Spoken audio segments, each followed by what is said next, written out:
Donc là, je vous explique, on va apprendre à manipuler le graphique de la fonction carré. La fonction carré, c'est cette fonction-là, ce qu'on appelle la fonction carré, la fonction qui à x associe x au carré. On l'appelle la fonction carré. Des fois, par abus de langage, on dit la fonction a pour carré, enfin non, c'est plutôt le contraire. On dit la fonction carré à la place de la fonction a pour carré, d'accord ? Et donc, on va apprendre à manipuler graphiquement cette fonction dans ce paragraphe-là. Mais avant de la manipuler graphiquement, je vous explique ces notations. Donc là, on a trois réels qui sont symbolisés par des lettres.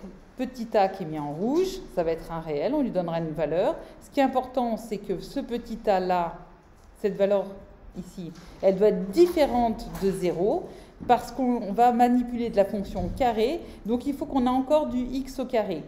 Donc, si on avait a égale à 0 ici, eh bien, le x plus p au carré, il n'interviendrait pas parce que 0 fois une expression, ça nous donne 0.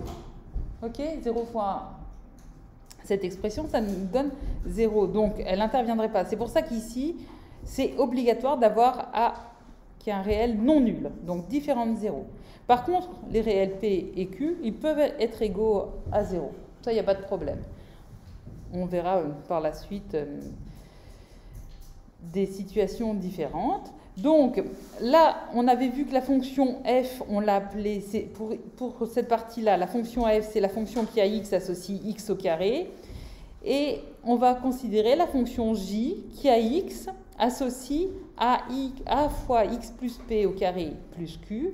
Et donc, on a une autre façon ici de définir cette fonction j avec ce qu'on appelle son expression analytique. L'expression analytique de la fonction f, c'est x au carré. On peut écrire f de x est égal à x au carré. Et l'expression analytique de la fonction j, c'est a fois x plus p au carré plus q. Donc, on écrit aussi pour l'expression analytique j de x est égal à a fois x plus p au carré plus q. Parce qu'en fait, il ne faut pas confondre la fonction j, qui est représentée par une seule lettre, avec son expression analytique qu'on écrit j de x. Et quand on met le égal, on explique quel calcul on fait pour calculer j de x. Ça va ?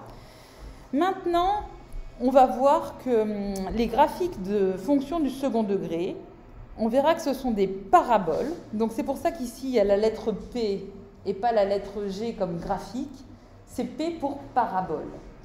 Et ici, je mets un P avec un petit f légèrement sur le bas pour dire que c'est la parabole de la fonction f. Là, c'est un P avec un J un peu plus petit et un peu plus bas pour dire que c'est la parabole de la fonction J qui est une fonction du second degré.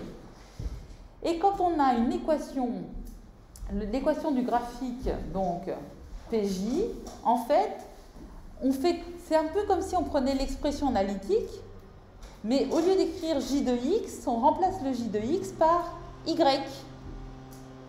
Et donc, le graphique de la fonction J, la parabole d'indice J, son équation, c'est Y égale A fois X plus P au carré plus Q.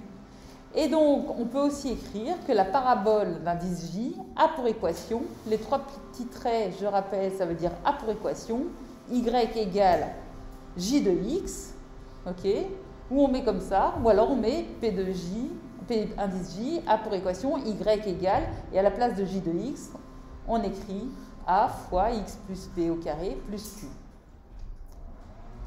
Des questions sur ces explications ? Ok.